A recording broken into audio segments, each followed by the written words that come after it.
Сәлеметсіңдер ме балалар? Бүгінгі сабағымыздың тақырыбы екі саны және цифры, екі санның құрамы. Суретке қара, қай заттар екіден екенін айт. Суретте балалар қай заттарды көріп тұрмыз біз? Екеуден. Тақтада екі алманың суретленіп тұр, екі алма. Және де сынып бөлмесінде екі гүлді көріп тұрмыз. Бір, екі, яғни екі гүл. Мұғалімнің үстелінде екі дәптерді көріп тұрмыз. Екі қаламсапты көріп тұрмыз. Екі сызғышты көріп тұрмыз, Тағы да қандай екі заттарды көріп тұрмыз. Бірдей. Екі пеналды көріп тұрмыз оқушылардың партасының үстінен. Келесі. Бір қарындашты ал, тағы біреуін қос. Неше болды? Яғни бірінші суретте бір сары қарындаш тұр. Оған екінші қарындашты қостық. Сонда бірге бірді қосқанда екі болды. Яғни екі қарындаш болды. Екінші суретте не көрсетілген? Екінші суретте екі қарындаш тұр, Осы екі қарындаштан бір қарындашты біз алып тастадық. Сонда біреуін сызып тастағанда біреу қалды. Яғни екіден екі қарындаштан бір қарындашты алып тастағанда бір қарындаш қалды. Екіден бірді алғанда бір болады.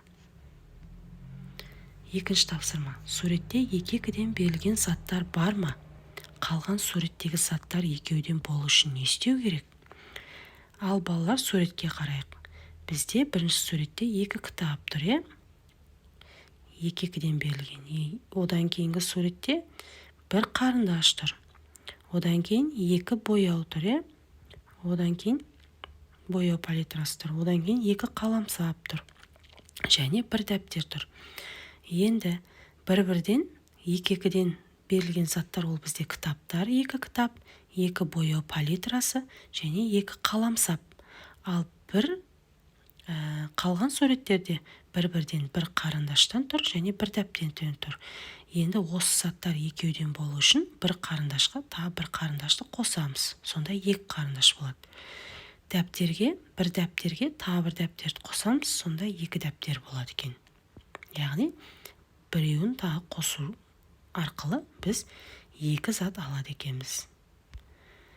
Үшінші тапсырма. Суреттегі заттарды жұптастыр, түсіндір. Бірінші суретте біз кілт көріп тұрмыз. Кілтті төмендегі суреттерін қайсымен жұптастыруға болады? Құлыппен жұптастыруға болады, Неге? Өйткені құлыпты кілтпен ашамыз, біз.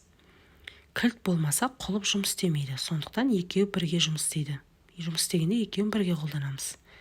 Келесі суретте біз ағашты көріп тұрмыз.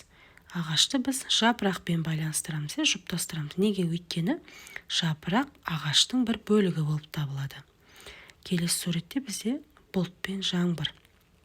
Оны біз қолшатырмен байланыстырамыз. Өйткені жаңбыр жауғанда қолшатыр ұстаймыз. Келесі бізде екі бояу қылқаламдары, Оны біз бояу акварельмен жұптастырамыз. Өйткені екеуімен бірге жұмыс жасаймыз.